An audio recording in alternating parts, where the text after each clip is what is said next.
할렐루야. 오늘도 새벽에 만난 하나님 오신 여러분들 잘 오셨습니다. 함께 기도하겠습니다. 하나님 좋은 날 주시니 감사합니다. 이 토요일에 또 하나님과 말씀으로 만납니다. 어떤 사람들은 쉴 수 있는 날이지만 어떤 사람들은 여전히 일하는 날, 그러나 쉬거나 일하거나 어느 곳에 있든지 하나님과의 만남과 교감이 있기를 원합니다. 일하는 동안에도 감사가 있게 하시고 쉬는 동안에도 감사가 있게 하시고 하나님 말씀하시는 것이 우리 귀에 들리고 우리 마음으로 전달되는 그 시간 되기를 원합니다. 말씀으로 우리에게 주시는 것은 세상 어떤 것과도 다르게 변함없는 그 오래전부터 하나님이 늘 우리에게 주시는 그 말씀, 그거 붙잡고 살라는 것인 줄 믿습니다. 말씀 은혜가 임하기를 기대하며 예수님의 이름으로 기도합니다. 아멘. 우리에게 주시는 하나님의 말씀은 스바냐입니다. 스바냐 1장 4절에서 13절까지의 말씀을 같이 보도록 하겠습니다. 스바냐 1장 4절에서 13절입니다. 우리 같이 4절부터 읽겠습니다. 내가 유다와 예루살렘의 모든 주민들 위에 손을 펴서 남아있는 바알을 그곳에서 멸절하며 그마림이란 이름과 및 그 제사장들을 아울러 멸절하며 또 지붕에서 하늘의 뭇별에게 경배하는 자들과 경배하며 하나님께 맹세하면서 말감을 가리켜 맹세하는 자들과 여호와를 배반하고 따르지 아니하는 자들과 여호와를 찾지도 아니하며 구하지도 아니한 자들을 멸절하리라. 주 여호와 앞에서 잠잠할지어다. 이는 여호와의 날이 가까웠으므로 여호와께서 희생을 준비하고 그가 청할 자들을 구별하셨습니다. 여호와의 희생의 날에 내가 방백들과 왕자들과 이방인의 이스로 입은 자들을 벌할 것이며 그날의 문턱을 뛰어넘어서 포악과 거짓을 자기 주인의 집에 채운 자들을 내가 벌하리라. 나 여호와가 말하노라. 그날에 어문에서는 부르짖는 소리가 제2구역에서는 울음소리가 작은 산들에서는 무너지는 소리가 일어나리라. 막데스 주민들아 너희는 슬피 울라. 가나안 백성이 다 패망하고 은을 거래하는 자들이 끊어졌습니다.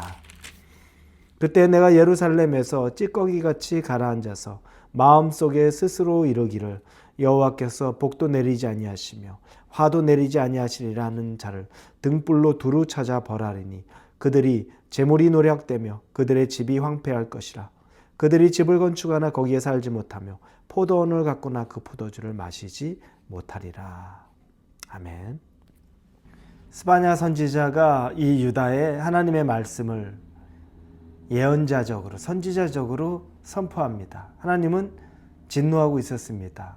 이 유다 당신의 백성에게 진노하셨는데 어떤 내용으로 진노하셨는지 우리가 오늘 좀 구체적으로 보려 합니다.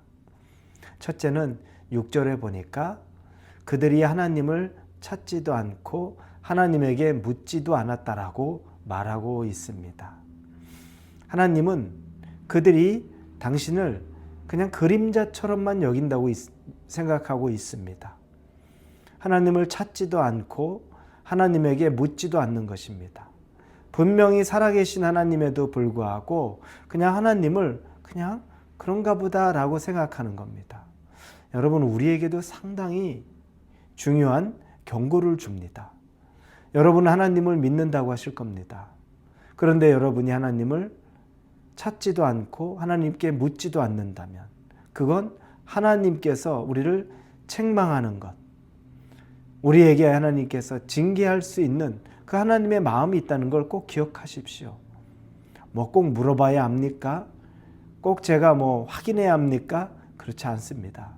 하나님은 당신의 백성이 하나님을 찾지도 않고 묻지도 않는 것을 죄로 여기는 겁니다. 이건 여러분 죄가 됩니다. 저와 여러분이 하나님의 찾지도 않고 그분에게 뭔가 묻지도 않는 것, 하나님 기뻐하지 않고 우리를 책망하는 것이 될 수 있다는 겁니다. 두 번째는 5절에 보니까 그들이 두 주인을 섬기고 있습니다. 이방도 섬기고 하나님도 섬기고 있습니다. 태생적으로 그들은 유대인, 태어나면서부터 하나님을 섬기는 백성으로 세워졌죠. 하나님의 존재를 알고 섬기는데, 그런데 또 그들이 그럼과 동시에 이방도 섬깁니다. 이방의 신들에 그들 자신을 맡깁니다. 얼마나 그들이 지독스러운지 오늘 본문에 보면 8절에 이방인의 옷을 입고, 그리고 9절에 그날의 문턱을 뛰어넘어서, 뭐냐면 문지방을 밟지 않게, 이방신이 문지방에 엎어졌던 일들이 있었습니다. 그래서 그 문지방을 밟지 않는 것이 이방인들에게는 굉장히 중요한 일입니다. 그거 안 하겠다고 이스라엘 백성이 문지방을 폴짝폴짝 뛰어넘어가는 겁니다. 이방인의 옷을 입고 제사를 지내며 그들에게 축복해 달라고. 이 모습을 하나님이 보는 거죠. 기가 막힌 일을 하나님이 보고 계시는 겁니다. 두 주인을 섬기는 겁니다. 2025년 우리가 1월이 됐는데 어떤 기독교 신문인가 그 뉴스를 잠시 봤는데요. 기독교인들이 새해가 되면 그렇게 많이 점집을 찾아서 새해 신년 운세를 본다 그래요. 참 문제가 크다고 얘기합니다. 여러분, 우리는 그런 사람들이 아닙니다. 세상의 운세, 점을 보면서 우리가 2025년이 잘 될지 안 될지를 보고 살아가는 사람이 아니라 하나님과 함께 살아가는 사람입니다. 기쁜 날이 있고 또 괴로운 날이 있어도 하나님 안에서 감사와 은혜로 살아가는 게 우리인데, 신년이 됐다고 하나님 없는 사람들이 하는 그 일을 다 찾아가서 한다는 겁니다. 우리 자녀가 좋은 학교 갈지, 우리 남편들이 직장에서 성공할지, 우리 집안이 좀 풀릴지, 이런 것들이 그렇게 궁금한가 봅니다. 여러분, 두 주인 섬기는 겁니다. 형태는 다르지만 하나님 믿는다고 하면서 여전히 세상의 관심과 세상의 성공에만 목마르고 있으면 두 주인을 섬길 수밖에 없는 겁니다. 이게 바로 스바냐 선지자를 통해 하나님이 분노하고 계셨던 내용입니다. 과거나 현재나 똑같습니다. 모양만 조금 다르지, 외형만 좀 다르지, 그 속내 그리고 살아가는 방식은 얼마나 똑같은지 모릅니다. 그리고 세 번째로는 12절에 말하는데, 하나님이 그들이 술에 취해서 희희낙낙하면서 하나님은 복도 주지 못하고 화도 주지 못하는 무능한 하나님이다 라고 얘기하는 그 모습을 하나님이 말합니다. 그들은 하나님을 무능하게 여깁니다. 뭐 예수 믿어봐야 크게 별반 다른 거 없더라고. 뭐 그리고 예수 믿으면서 내가 세상 즐거움 살아봐도 뭐 크게 내게 화되는 것도 없더라. 뭐 예수 믿는 것, 하나님 믿는 것, 뭐 그거 별거 없어. 무능한 하나님으로 만들고 있습니다. 그때 하나님이 12절의 뒷부분에 뭐라 그러냐면 등불로 두루 비추면서 그런 자들을 찾아내겠다고 말합니다. 그냥 지나치지 않겠다는 겁니다. 여러분, 하나님의 진노의 목소리가 담겨 있습니다. 그런 자들이 이제 13절에 재물을 쌓아두고 있다면 그런 자들의 노력이 황폐화되게 할 것이고, 그런 자들이 집을 짓고 있다면 그 집에서 살지 못하게 할 것이고, 그런 자들이 포도원을 가꾼다면 그 포도원에서 포도주를 마시지 못하게 하였다라고 하나님이 말씀하십니다. 아무리 우리가 모래 위에 성을 쌓아도 하나님이 그 성을 한순간에 무너뜨릴 수 있다는 경고를 주는 겁니다. 여러분, 이 경고가 우리에게 이 시대에 지금 나에게 임한 경고일 수 있습니다. 하나님 외에 다른 곳에 우리 기웃거리지 맙시다.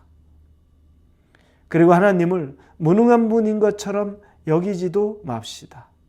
그리고 하나님 믿는다고 하면서 하나님을 찾지도 않고 하나님에게도 묻지도 않는 그림자처럼 하나님 여기지 맙시다. 우리가 이런 삶을 산다면 여전히 스바냐 시대에 하나님이 그들을 책망하고 그들을 심판하겠다고 말한 그 대상이 우리와 똑같은 것입니다. 사랑하는 우리 홀리웨이브 성도 여러분, 우리는 하나님만 바라보는 신실한 하나님의 자녀가 되기를 우리 예수님 이름으로 축원합니다. 기도하겠습니다. 하나님만 바라보는 삶에 안전함을 느끼고 감사하고 기뻐하기를 원합니다. 세상의 두 주인 섬기지 않습니다. 하나님에게 묻고 하나님만 찾고 싶습니다. 우리와 함께하여 주옵소서. 예수님의 이름으로 기도합니다. 아멘.